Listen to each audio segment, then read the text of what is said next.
It's time we have an honest, grown-up discussion about Bol Bol. It was announced yesterday that Bol Bol will be signing with the Phoenix Suns, and social media just erupted. You had this hilarious screenshot from Bleacher Report, which featured the new Big Four in the Valley. Oh my God! Kevin Durant, Bradley Beal, Devin Booker, and is that Bol Bol? What the fuck is he doing up there? I think a big reason for this huge reaction, and admittedly overreaction to this signing, is I hate using this term, and I don't use it very often, but I feel like it's needed in this circumstance. Casual NBA fans believe Bol Bol is something that he is not, and that is a good NBA player. I made this video a week ago after Bol Bol got waived because I saw the reaction on social media. How could you waive Bol Bol? I cannot believe the Magic are doing this. What are they? Bol Bol just needs a chance. Just give him a chance. What does Wembanyama do that Bol Bol can't? And I thought, this has gone too far. So I made a whole video basically talking about why I don't think Bol Bol is a very good player, but I never posted it because it just felt weird. It felt too hateful. You know, I can hate sometimes on this channel, but it felt a little bit too strong and too hateful towards a young player. But now that he's on the Phoenix Suns, fuck it. Let's hate. I first want to hate on Shams Charania and Adrian Wojnarowski, the two biggest reporters, not just in basketball, but probably in all of sports. I can't speak on international sports, but are there two guys that hold as much weight in their respective sport reporting industry than these two do? The way that they have covered the news this year has been nauseating. It's always been leading towards this point, but this year it's just been excruciatingly bad. And the way that they reported on this, making it sound as if Bol Bol was some perennial all-NBA player and that the Phoenix Suns were just, oh my God, they're masterminds. I can't believe what they're doing over there in the desert. It's just, it makes my tummy hurt. It's so fucking nauseating. Here's a tweet from Woj. Across the past 2 weeks, the Suns have replenished draft capital post Durant and Beal trades. They've added 6 second-round picks to go with 4 first-rounders in the team's arsenal and another good young player in Bol. Wow, so much to unpack here. First and foremost, another good young player. Well, just because you're young doesn't mean you're good. Just throw that out there. No offense, Bol Bol, but we'll get into it here in a bit. Also, they don't have a player on their roster under 23. So I don't know what another good young player entails here, because they don't have a lot of good young players. They just don't. And then if you go into the article that he posted later, he mentions that the team has 4 stars. And I'm thinking, oh my God, are they counting Bol Bol as a star? Like, what are we doing here? Obviously, Beal, Booker, and Durant, but who's a 4-star? And then I'm like, oh my God, DeAndre Ayton. Like, we're 2023, we're still calling DeAndre Ayton a star. Okay, I guess, whatever. Also, the way that they talk about these draft picks, they don't control any first-round picks. They can continuously trade these swaps, which I have to admit, it seems like an infinite money glitch here. They just keep trading swaps that they've already traded in the past. So there's like 5 or 6 teams involved in these pick swaps. They continuously trade these swaps to get second-round picks. By the time the 2027 draft comes around, every team in the league is going to have access to this pick somehow. Then you have Shams reporting that Bradley Beal will be the lead ball handler for the team. Interesting, to say the least. Don't know if I would do that, but whatever. Then he goes on to tweet this. Suns' overall rotation will consist of multiple ball handlers able to initiate offense, including Beal, Goodwin, Devin Booker, Kevin Durant, free agent acquisition Eric Gordon, and two-way guard Saban Lee. What are we doing, Shams? You don't need to do this.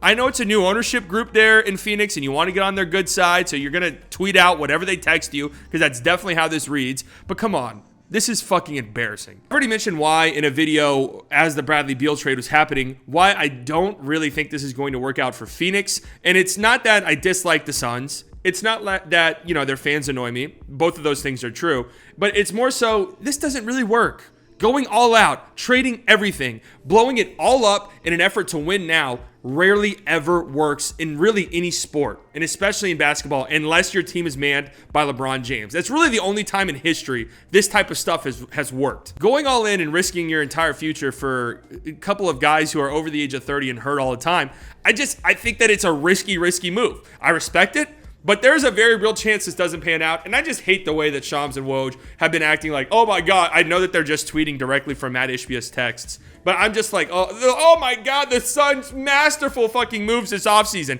It's like, yeah, they've done pretty well considering where they were heading into the offseason, but Jesus, let's pump the fucking brakes. Let's talk about Bol Bol, because I think he's kind of the perfect commentary on where we are in NBA media consumption. Because the reality is, there's not a lot of sickos out there. I consider myself a sicko. I have League Pass and I do not have a life. Therefore, I'm constantly watching Orlando Magic games in the middle of January, right? That's just who I am. And it's a sad state of being, but that's just where I'm at in life. The reality is 99% of people are happier than I am, and they're not doing that to themselves. So therefore, most NBA fans see TikToks and Instagram reels of Bol Bol Euro-stepping from the three-point line and dunking, and they're like, oh my God, this is the greatest fucking player that's ever lived. Why is he not playing more? Why is Victor Wembanyama so hyped, but we have this guy Bol Bol already in the league? What's going on? You even have the casual fan destroyer, Ball Don't Stop, saying all a team needs to do is make Bol Bol a focal point. It's like, oh my God, guys, I hate to break the news to you, but he's just not a good player. And I don't know if he'll ever become one. Everybody will always bring up his stats as a starter, right? The Magic were incredibly hurt earlier in the season last year, and Bol Bol was thrusted into the starting lineup where he averaged 12.5 points per game, 7.5 rebounds per game, 1.5 blocks, 57% from the field, 36% from three. I mean, you look at those numbers and they're pretty solid, right? And again, you look at some of his highlights, a guy of that size, right, with that length, being able to dribble, being able to shoot, being able to do the stuff off the dribble that he does. It's all pretty remarkable to see. But if you watch full games and you watch the remainder of the season, it's tough. He had a minus 125 net rating as a starter.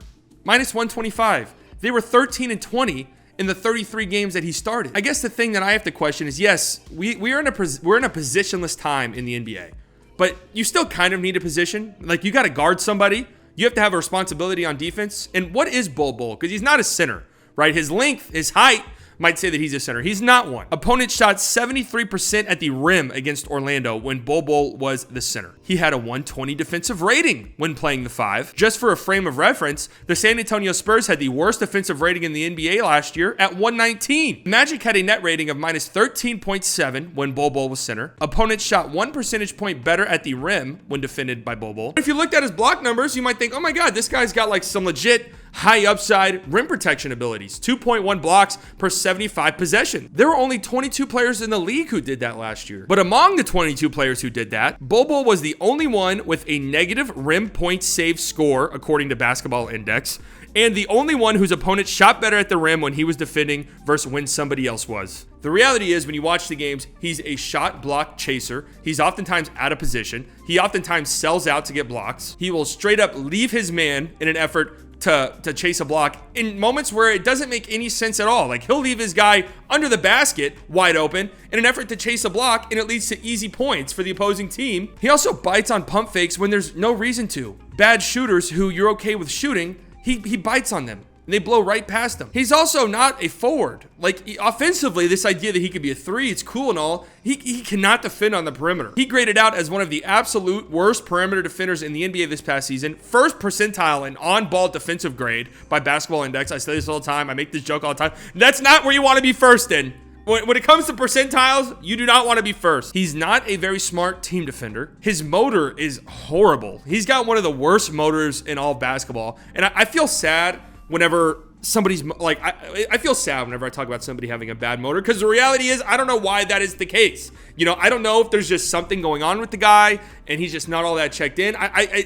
But it's true. It's just too often he doesn't get back on defense. It's too often his guy beats him down the floor. And you're a bigger dude. You need to be getting back. Like, you need to be back there helping protect the paint, helping protect the rim.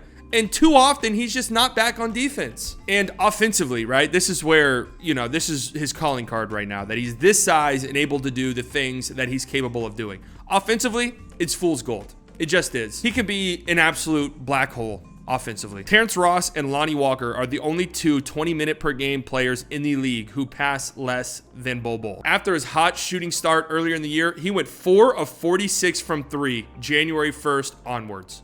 4 of 46 from 3.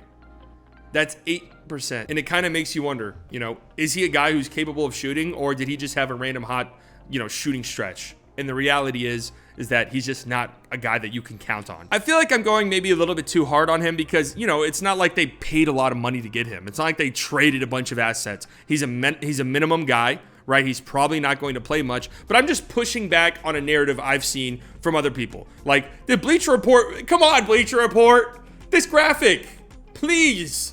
Who okayed this? I'll be watching the Phoenix Suns with great interest this upcoming season. That's for sure. This is an experiment that, hey, you know what? If they get one ring, it'll be the first ring in franchise's history. And no matter what happens afterwards, no matter how fucked they might be once KD is done and once Beal is done, you know, if they get one ring, it doesn't matter. It was worth it. But I'm very interested to see it because it has some insane potential to flame out. I also have this, I don't get the campaign trade. I just don't. Like, they don't, like, who's, like, it's cool in theory. Okay, Beal, Booker, these guys can just run point.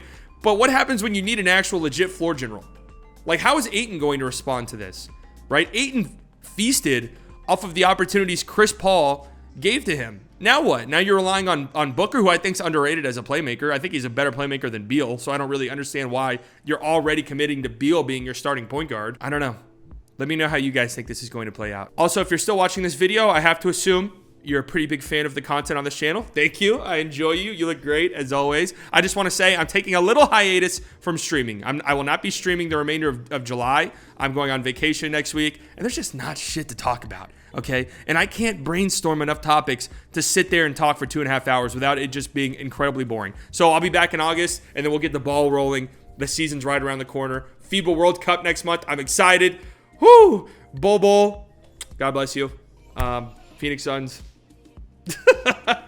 What? A city in the desert. What's it doing there?